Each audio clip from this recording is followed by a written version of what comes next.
Welcome sa Tagalog Drama Recap. Sa video na ito, ipapaliwanag ko ang isang action at drama film na pinamagatang Fist of Legend na ipinalabas noong 2013. Spoilers ahead, watch out and take care. Nagsimula ang pelikula sa isang binatang may malaking kumpiyansa sa kanyang sarili. Nagawa niyang pumatay ng 14 na miyembro ng pinakamalakas na gang sa South Korea. Ngunit lumalabas na iyon ay isang paglalarawan lamang ng nangyari 23 taon na ang nakakaraan. Lumipat ang eksena sa isang programa sa istasyon ng telebisyon kung saan nagtitipon ang mga manlalaban, karamihan ay mga nasa hustong gulang na mga lalaki na minsang dumaan sa pagiging teenager na mga maalamat na mandirigma sa kanilang panahon. Sa programang ito sa telebisyon, ang misyon o panuntunan ay ang mga kalahok ay dapat magawang patumbahin ang mga propesyonal na mandirigma. Matapos manalo sa round na iyon, ang susunod na event ay para sa mga kwalipikadong kalahok at muling paglalabanin hanggang matira ang pinakamalakas na manlalaban na siyang makakakuha ng $20,000 na premyong pera. Nagbago muli ang eksena at lumipat sa isang simpleng homemade noodle restaurant na pag-aari ng isang 43 taong gulang na lalaki. Ang kanyang pangalan ay Im Do-kyu. Noong siya ay nasa paaralan, siya ay isang mag-aaral na atleta sa boxing at naglalayong lumahok sa kompetisyon sa Olympic. Gayunpaman, dahil sa ilang problema niya noong panahong iyon, huminto si Im Do-kyu sa pagiging student athlete at sa halip ay naging street fighter. Isang producer na nagngangalang Hong Gi-yumin ang dumating sa restaurant at sinubukang hikayatin si Im Do-kyu. Sa iba't ibang paraan, ipinaliwanag ni Gi-yumin ang tungkol sa kanyang palabas. Ngunit tumanggi pa rin si Im Do-kyu dahil hindi na siya interesadong makipaglaban. Ngunit nang banggitin ni Gi-yumin ang engranding premyo ng pera kung manalo siya sa event, nagsimulang mag-alinlangan si Im Do-kyu at nagkaroon ng interes na sumali sa event. Pagkatapos ng kanilang pag-uusap, pumunta si Im Do-kyu sa bahay ng kanyang biyenan. Doon siya nakatira kasama ang kanyang anak na si So-bon at gayon din ang kanyang biyenan. Namatay ang kanyang asawa ilang taon na ang nakararaan. Habang kumakain, nakita ni Im Do-kyu si So-bon at pinayuhan ng dalagita kung bakit siya nagmumuni-muni. Kinabukasan, tinawag ng school si Im Do-kyu dahil sinaksak ni So-bon ang kanyang kaklase. Sa wakas ay napilitang lumuhad si Im Do-kyu sa harap ng guro ng paaralan at sa biktima. Nangako rin siyang babayaran ang lahat ng bayarin sa ospital. Nang makita ang kanyang ama na gumawa ng ganoong pangako, malinaw na hindi pumayag si So-bon. Alam ni So-bon na walang sapat na pera ang kanyang ama para bayaran ang lahat ng bayarin sa ospital na ito. Sa wakas, dahil sa pangyayaring ito, pumayag si Im Do-kyu na lumahok sa event na inalok ni Gi-yumin. Sa ibang lugar, inimbitahan din ng producer na si Gi-yumin ang dating kaibigan ni Im Do-kyu, na dating street fighter, pati na rin ang karibal ni Im Do-kyu, na lumahok sa palabas sa TV. Ang pangalan ng lalaki ay Lee Sang-hun, pero halatang tinanggihan agad ni Sang-hun ang alok, dahil kasalukuyang nagtatrabaho si Sang-hun bilang manager sa isang malaking kumpanya. Ang kumpanya ay pinamunuan ng isang lalaking nagngangalang Son Jin-ho. Siya ay mula rin sa parehong henerasyon ni Im Do-kyu at Sang-hun. Ang boss ay hindi may kakaila na isang alpha na masyadong nangingibabaw. Kaya naman madalas na hindi makatwiran ang ugali niya sa kanyang mga nasasakupan, lalo na kay Sang-hun na madalas tratuhin na parang wala lang. Balik tayo kay Im Do-kyu, kung saan nasa studio na siya kung saan pinoproduce ang palabas sa TV. Long story short, sinimula ni Im Do-kyu ang kanyang unang laban. Sa laban na ito, mukhang medyo tagilid si Im Do-kyu dahil matagal na siyang hindi lumalaban. Ngunit pagkatapos makatanggap ng pag-atake sa kanyang binti, sinimula ni Im Do-kyu na pataasin ang kanyang adrenaline at nagawang kontrahin ang bawat pag-atake na natatanggap niya. Nagsimulang maging mas mahusay si Im Do-kyu kaysa sa propesyonal na manlalaban. Natulala ang mga taong nanonood. Hindi nakaimik ang producer na si Gi-yumin dahil si Im Do-kyu ang unang taong nakatalo sa isang propesyonal na manlalaban sa palabas. Pagkatapos noon ay dumating ang susunod na round, ang final round. Sa pagkakataong ito, haharapin ni Im Do-kyu ang nanalo sa iba pang laban sa nakaraang round. Ang kanyang susunod na kalaban ay si Shin Ji-sok na naging dating kaibigan noong siya ay isang street fighter sa paaralan. Magsisimula na ang labanan, gayunpaman, sa gitna ng kaguluhan ng laban, pinunit ni Shin Ji-sok ang kanyang damit at nailantad ang mga tato na natatakpan ang kanyang buong katawan. Kaagad pagkatapos noon, itinigil ni Gi-yumin bilang producer ang proseso ng shooting. Dahil ayaw ni Gi-yumin ng anumang hidden promotion ng gang sa pamamagitan ng tato sa kanyang TV program. Siyempre, ayaw ng producer na mapanood ito ng publiko. Matapos maisuot ni Shin Ji-sok ang mga damit, nagpatuloy ang laban. Sa huli, si Im Do-kyu ang nagwagi at naging kampyon ng kaganapan. Ang premyo na 20,000 dolyar ay matagumpay na nakuha ni Im Do-kyu. Muling nag-alok ang producer na si Gi Yumin para kay Im Do-kyu na makasama sa mga susunod na yugto bilang defending champion. Pero syempre, tumanggi si Im Do-kyu dahil pakiramdam niya ay sapat na ang premyong pera para mabayaran ang mga gastusin sa pagpapagamot ng kaibigan ng kanyang anak sa ospital. Nang pauwi na si Im Do-kyu, nadaanan niya si Shin Ji-sok sa gilid ng kalsada. Lumapit si Im Do-kyu kay Shin Ji-sok at naganap ang isang pag-uusap. Sa wakas ay nagsimula na silang mag-usap tungkol sa kwento ng kanilang nakaraan. Ang kwento pagkatapos ay tumalon pabalik sa 25 taon na ang nakakaraan. Noong high school students pa sila. Noong panahong iyon, si Im Do-kyu ay isang student athlete na determinadong kumakatawan sa South Korea sa Student Olympics boxing event. Halos araw-araw siyang nagsasanay sa bawat oras at minuto upang matupad ang kanyang pangarap. Isang araw, nang huli siyang umuwi mula sa pagsasanay, hindi sinasadyang nakita ni Im Do-kyu ang kanyang mga junior na binubuli ng isang grupo ng mga batang lalaki sa balcony. Dahil hindi na niya kayang panoorin ang kanyang mga junior na binubugbog ng mga kalaban ng paaralan, sa wakas ay tinulungan ni Im Do-kyu ang kanyang mga junior. Ang isa sa mga siga ay lumalabas na walang iba kundi si Shin Ji-sok. Ito ang unang pagkakataong nagkita sina Im Do-kyu at Shin Ji-sok. Malinaw na ang lahat ng mga punk, kabilang si Shin Ji-sok ay natalo ni Im Do-kyu. Sa wakas ay nailigtas ni Im Do-kyu ang kanyang mga junior. Kinabukasan, sa school, habang natutulog si Im Do-kyu sa klase, naabala siya sa presensya ni na Sung-hoon at Jin-ho. Dumating silang dalawa hindi para lumaban, kundi para purihin ang katapangan ni Im Do-kyu sa kanyang mga aksyon. Kasabay nito, nagkakagulo sa labas ng classroom. Napag-alaman na naroon pala si Shin Ji-sok na may dalang brick na pumasok sa paaralan upang hamunin si Im Do-kyu. Hindi pa rin pala tinanggap ni Shin Ji-sok ang pagkatalo niya kagabi. Gayunpaman, si Sung-hoon, na noon ay pinuno ng gang ng paaralan, ang tumanggap sa hamon ni Shin Ji-sok. Agad namang umatake ang dalawa gamit ang mga flying kicks na parang taekwondo at agad na nagbago ang kwento. Sina Im Do-kyu, Sung-hoon, at Jin-ho ay nagkakaroon ng outing sa parke. Pagkatapos ay si Shin Ji-sok, na tila hindi pa nasisiyahan sa resulta ng kanyang laban kahapon, ay lumapit sa kanilang tatlo at hinamon si Im Do-kyu sa isa pang tunggalian.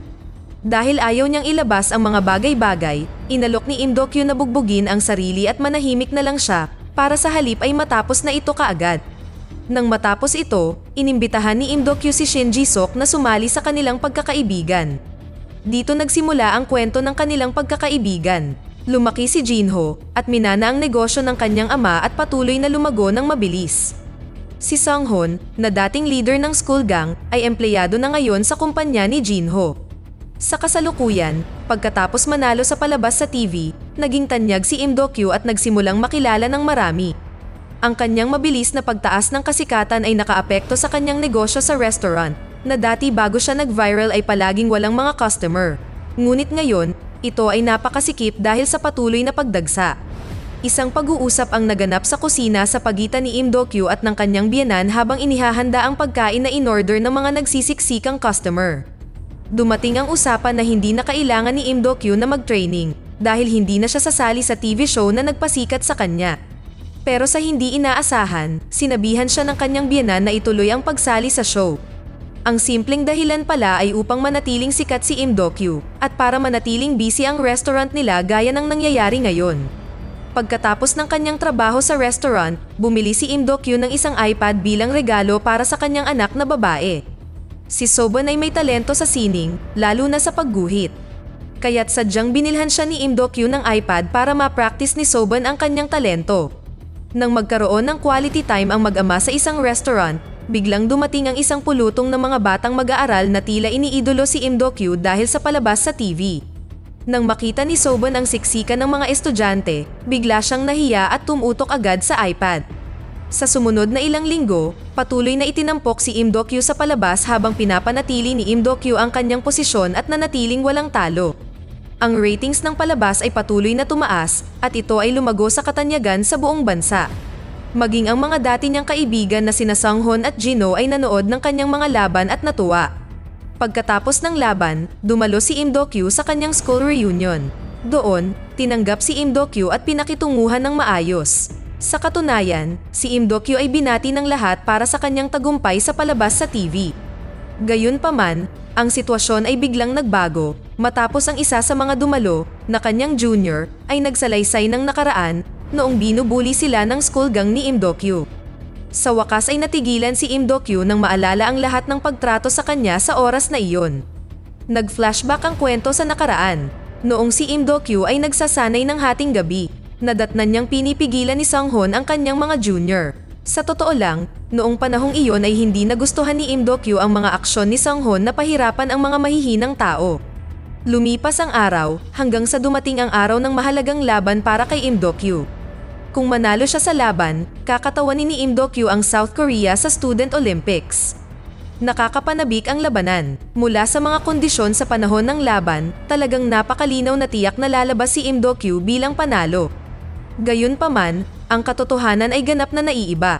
Itinuring na natalo si Im Do-kyu sa kanyang kalaban at kinailangang tanggapin na nabigo siyang maging isang Olympic athlete noong 1988. Hindi tinanggap ang resulta. Ang coach ni Im Do-kyu na si Choi ay nagprotesta sa resulta. Hanggang sa ibinuhos niya ang kanyang galit sa harap ng mesa ng mga hurado. Sa katunayan, ang dahilan kung bakit hindi naging kwalipikado si Im Do-kyu ay dahil walang maimpluwensyang background sa pamilya ni Im Do-kyu. Kaya napagdesisyonan na ang kalaban ni Im Do-kyu ay mas may karapatang kumitawan sa South Korea Olympics. Si Im Do-kyu naman ay hindi na napigil ang umiyak. Pakiramdam niya ay nadaya siya sa kinalabasan ng laban. Agad namang sumugod ang tatlong kaibigan niya sa ring para pakalmeyan si Im Do-kyu. Sa wakas ay nasiraan ng loob si Im Do-kyu pagkatapos ng insidenteng iyon at kinailangang kalimutan ang lahat ng tungkol sa kanyang mga pangarap. Balak siyang pasayahin, dinala siya ng kanyang tatlong kaibigan sa isang bar. Pero tinanggihan sila ng security guard dahil menor de edad sila. Naiinis pa rin sa panloloko noong araw na iyon dahil na rin sa pagtanggi sa kanila na lalong nagpagalit kay Im Do-kyu. Sa huli, hindi napigilan ni Im Do-kyu ang kanyang emosyon at nagkaroon ng away. Hindi tinanggap ang mga kilos ng estudyante, ang tunay na gang doon ay hindi nagawang manahimik at agad nilang binugbog ang mga kabataan. Kinabukasan, si Im Do-kyu at ang kanyang mga kaibigan ay nagdala ng mga reinforcement pabalik sa gang na bumugbog sa kanila kagabi at sumiklab ang isa pang away. Nagsimula na ang away sa pagitan ng mga gangster at ng school gang. Nagpatuloy ang bakbakan hanggang sa dumating ang mga pulis. Sa wakas ay naaresto si Im Do-kyu at ang iba pa. Bumalik ang kwento sa kasalukuyan. Makikitang hindi tumitigil ang producer na si Gi-yumin sa pagsisikap na makasali si Sang-hoon sa kanyang TV show upang makaharap si Im Do-kyu. May koneksyon pala ang producer na si Gi-yumin kay Jinho. Sa wakas ay hinikayat ni Gi-yumin si Jinho na sabihin sa kanyang mga nasasakupan na sumali sa palabas sa TV. Pagkatapos noon ay tinawagan ni Jinho si Sang-hoon para pumunta sa kanyang kwarto. Pagkatapos ay sinabi ni Jinho kay Sang-hoon na sumali sa maalamat na kaganapan ng labanan. Sinabi din ni Jinho na gusto niyang makita kung paano lumaban si Im Do-kyu. Nag-aatubili, pumayag si Sang-hoon na lumahok sa kaganapan. Sa ibang lugar, nakita ni Im Do-kyu ang kanyang anak na babae, umuwi si So-bun na magulo at sugatan. Tila binyuli si So-bun ng kanyang mga kaeskwela. Nang tanungin ni Im Do-kyu kung ano ba talaga ang nangyari, umiyak lang si So-bun. Pagkatapos ay sinalubong si Im Do-kyu ng kaibigan ni So-bun, na nagsabi sa kanya na si So-bun ay binugbog ng mga bully sa paaralan. Sa wakas ay pumunta si Im Do-kyu sa bully ng paaralan sa isang parke. Lumalabas na kabilang din sa gang ang babae. Napag-alaman na hindi pa sinaktan si So-bun ang sinuman, ginamit lang siya ng mga ito bilang scapegoat. Kinutya nila si So-bun bilang isang mahiyaing babae at kinuha ang iPad ni Im Do-kyu. Naglakas loob din ang school bully na imbitahan si Im Do-kyu sa isang duel dahil sikat lang si Im Do-kyu dahil sa palabas sa TV. Siyempre, tinanggihan ni Im Do-kyu ang hamon. Dahil sa pagtanggi na iyon, tinuya ng mga punk sa paaralan at pinahiya si Im Do-kyu. Lumampas na ni Im Do-kyu sa limitasyon ng kanyang pasensya at sa kalaunan ay isa-isang pinatumba ni Im Do-kyu ang mga punk. Sinadya ng mga babae na kunan ng video si Im Do-kyu na binubugbog ang lahat ng lalaki na may intensyon na sumikat din sila kapag naging viral ang video. Sa kabutihang palad, nahuli ng isang kakilala ni Im Do-kyu ang kanilang masamang intensyon at hiniling na tanggalin ang video bago ito mag-viral. Matapos malutas ang usapin, umuwi si Im Do-kyu. Pagkatapos ay humingi siya ng tawad sa hindi pagbibigay ng sapat na atensyon sa kanyang anak na babae. Kinabukasan, ipinagpatuloy ni Im Do-kyu ang kanyang pakikipaglaban kay Sang-hoon. Tila masigasig at masaya ang direktor at producer na si Gyumin na natupad ang kanilang hiling. Pagdating sa ring at nagsimula na ang laban, tila nagdadalawang isip na lumaban si Im Do-kyu sa oras na iyon dahil kailangan niyang labanan ang dati niyang kaibigan na si Sung-hoon. Pinili ni Im Do-kyu na sumuko at hinayaan si Sung-hoon na manalo sa laban. Naging kampyon si Sung-hoon kahit na alam niyang sinadya siyang bigyan ni Im Do-kyu ng madaling panalo. Kinabukasan, sa opisina, nakatanggap si Sung-hoon ng masiglang pagtanggap at palakpakan mula sa kanyang mga katrabaho dahil sa kanyang tagumpay sa palabas sa TV. Ang amo na si Jinho ay humanga sa pagkapanalo ni Sung-hoon, ngunit napagtanto din na sadyang sumuko si Im Do-kyu dahil sa pagkakaibigan.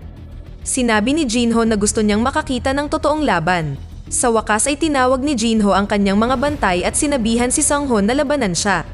Dahil sobrang sama ng loob ni Sung-hoon sa lahat ng ginawa ni Jinho sa kanya, sumigaw si Sung-hoon kung bakit isip bata pa rin si Jinho, at pagkatapos ay nagpa siya na umalis sa kumpanya ni Jinho, bagamat labis na nag-aalala si Sung-hoon sa sitwasyon ng kanyang pamilya kung wala siyang kikitain ngayon. Sinubukan ni Sung-hoon na ipagpatuloy ang desisyon na ginawa niya. Sa ibang lugar, habang nakikipagpulong sa kanyang mga superior, nag-alok ng bagong ideya ang producer na si Gyumin para tumaas ang ratings ng palabas sa TV. Sa pamamagitan ng paggawa ng knockout tournament na may 8 mga kalahok, kung saan sa kalaunan ang premyo ay tataas sa 200,000 dolyar para sa kampyon. Ang ideya ay inaprobahan ng mga boss ng TV show. Ang promosyon ay na-upgrade sa isang pambansang programa sa TV na ipapalabas ng live. Nagsimulang ipalabas ang mga patalastas. Itinampok nito ang 8 maalamat na manlalaban na makikipagkumpetensya para sa kampyonato. Kasama nila sina Im Do-kyu, Sung-hoon, at Shin Ji-suk. Inilagay nila ang lahat ng 8 mandirigma sa parehong lugar ng pagsasanay upang masubaybayan nila ang kanilang progress. Sa locker room, sinabi ni Sung-hoon kay Im Do-kyu na kailangan niyang manalo sa pagkakataong ito. Vice versa, at si Im Do-kyu ay seryosong makikipaglaban sa event. Bumalik ang kwento sa nakaraan noong sila ay nasa kulungan. Pinalaya si Jinho dahil sa piyansa ng kanyang ama. Samantala, nakakulong pa rin si Im Do-kyu at ang kanyang 2 kaibigan, ngunit biglang isang tiwaling pulis ang dumating sa kustodiya at inalok silang 3. Kung gusto nilang makalaya, dapat nilang sundin ang lahat ng utos ng leader ng gangster bilang kondisyon. Pumayag naman sila at pinakawalan. Silang 3 ay naatasang saksakin ang may-ari ng gusali dahil ayaw nitong ibenta ang gusali. Ginarantiyahan ng leader ng gang na walang pulis ang lalapit sa lugar. Ayaw gawin ito ni Im Do-kyu at Sung-hoon, ngunit hindi nakipagtalo si Shin Ji-suk. Pagkatapos ay sinabi ng leader ng gang na maghihintay sila sa ibaba at hindi sila iiwan. Pumasok silang 3 sa building. Nang nasa lugar na, hindi nangahas si Sung-hoon na gawin iyon at agad na tumakbo pababa. Nang makita iyon, hinabol siya ni Im Do-kyu. Pagdating sa ibaba, ni isa sa kanila ay walang nakitang sasakyan ng mga gangster. Pakiramdam nila ay sinetap sila. Bumalik silang 2 sa loob para sabihin kay Shin Ji-suk ang tungkol dito. Ngunit ang mga bagay pala ay nangyari na. Nasaksak na ni Shin Ji-suk ang may-ari ng gusali at puno ng dugo ang katawan nito. Biglang may dumating na police car, ay nagpanik sila. Sinabihan ni Shin Ji-suk ang kanyang mga kaibigan na tumakbo at sa wakas ay inaresto ng pulisya si Shin Ji-suk. Bumalik ang kwento sa kasalukuyan, kung saan nakipagkita si Shin Ji-suk kay Im Do-kyu sa kanyang restaurant. Plano ni Shin Ji-suk na anyayahan si Im Do-kyu na makipagkita sa isang tao. Ang tao pala ay ang gang leader na nanloko sa kanila. Matapos mapalaya mula sa detention, si Shin Ji-suk ay naging subordinate ng gang. Sa pagpupulong, hiniling ng leader ng gang kay Im Do-kyu na magpaubaya kapag nakaharap niya ang kanyang manlalaban na si Choi Jongman alias The Turtle. Binigyan si Im Do-kyu ng isang envelope na naglalaman ng 200,000 dolyar kung papayag siya. Nang hindi nag-iisip, kinuha ni Im Do-kyu ang pera. Nagulat sa kanya si Shin Ji-suk dahil hindi siya tulad ng Im Do-kyu na kilala niya noon, kadalasang laging tumatanggi si Im Do-kyu. Ipinalagay ni Shin Ji-suk na si Im Do-kyu ay nasilaw sa pera. Long story short, dumating ang araw ng labanan. Ang kaganapan ay inaabangan ng maraming tao dahil ito ay naka-broadcast ng live. Dumating si Soban upang pasayahin ang kanyang ama at umaasa na si Im Do-kyu ang magiging kampyon. Isa-isang bumagsak ang mga kalahok hanggang sa oras na para lumaban si Shin Ji-suk laban kay The Turtle. Nagsimula ang labanan. Malinaw na napakaseryoso ni Shin Ji-suk. Ayaw niyang sumuko at ayaw niyang sundin ang gusto ng kanyang gang leader. Pero sa huli, natalo pa rin si Shin Ji-suk. Gayunpaman, sinubukan niyang ubusin ang lakas ni The Turtle para sa susunod na laban ay madali siyang matatalo ni Im Do-kyu. Ngunit ang kaisipang iyon ay pinabulaanan dahil lumalabas na si The Turtle ay nandaya sa pamamagitan ng paggamit ng dopang upang manatiling malakas upang lumaban. Sa kabilang banda, natalo na rin ni Sang-hoon ang kanyang kalaban at nakapasok sa finals. Sa ibang lugar, naaawa si Jinho na nanonood ng palabas sa TV dahil umalis sa kanya si Sang-hoon at nagplanong imbitahan si Sang-hoon na sumali muli sa kanyang kumpanya. Bagamat nanalo si Sang-hoon at nakapasok sa finals, lumalabas na injury si Sang-hoon sa kanyang binti. Si Im Do-kyu, na nakakita ng kondisyon, ay pinayuhan si Sang-hoon na huwag ituloy ang laban. Gayunpaman, hindi nakinig si Sang-hoon kay Im Do-kyu at patuloy na lalaban kahit anong mangyari. Lalong nag-alala si Im Do-kyu sa kalagayan ng dati niyang kaibigan. Oras na para magsimula ang laban ni The Turtle at Im Do-kyu. Sobrang fit pa rin si The Turtle, hindi man lang nagpapakita ng pagod, syempre, ito'y dahil sa epekto ng droga. Si Im Do-kyu ay mukhang seryoso sa pakikipaglaban sa pagkakataong ito. Talagang ayaw niyang matalo sa kanyang kalaban, kahit na dati nang kumuha ng pera si Im Do-kyu, tanda ng pagsang-ayon na matalo siya kapag nakaharap niya si The Turtle. Gayunpaman, lumalabas na hindi tinanggap ni Im Do-kyu ang alok at iniwan ni Im Do-kyu ang pera kay Shin Ji-sok para ibalik ito sa leader ng gang. Sa laban, tinalo ni Im Do-kyu si The Turtle hanggang sa wala na siyang magawa at sa huli ay nagawang talunin si The Turtle. Matapos manalo sa laban, ayaw nang ipagpatuloy ni Im Do-kyu ang huling laban kay Sang-hoon. Ayaw makipag-away ni Im Do-kyu sa kaibigan. Nagulat ang producer na si Gyumin matapos marinig iyon. Natakot siya na baka itigil ang kanyang programa ng mga opisyal ng istasyon ng telebisyon. Tila ayaw rin ni Sang-hoon na ipagpatuloy ang huling laban. Hindi pa rin sigurado ang producer na si Gyumin hanggang sa magkaroon ng ideya si Sang-hoon kung paano kung si Sang-hoon ang manalo dahil nag-walkout si Im Do-kyu sa tournament at kapag nakuha na ang $200,000 cash prize, hahatiin ito sa kalahati para sa kanila. Pagkatapos noon, nakitang magkasama sina Im Do-kyu at So-bun. Sinabi ni So-bun na babalik siya sa paaralan at hindi tatakas sa kanyang mga problema. Nangako rin si So-bun na magiging mas bukas sa kanyang ama. Dito na nagtatapos ang kwento. Sana ay nagustuhan nyo. Mag-subscribe na kung hindi ka pa nakasubscribe. Pindutin na rin ang notification bell at like button upang matulungan ang channel, and leave a comment down below. And as always, thank you for watching.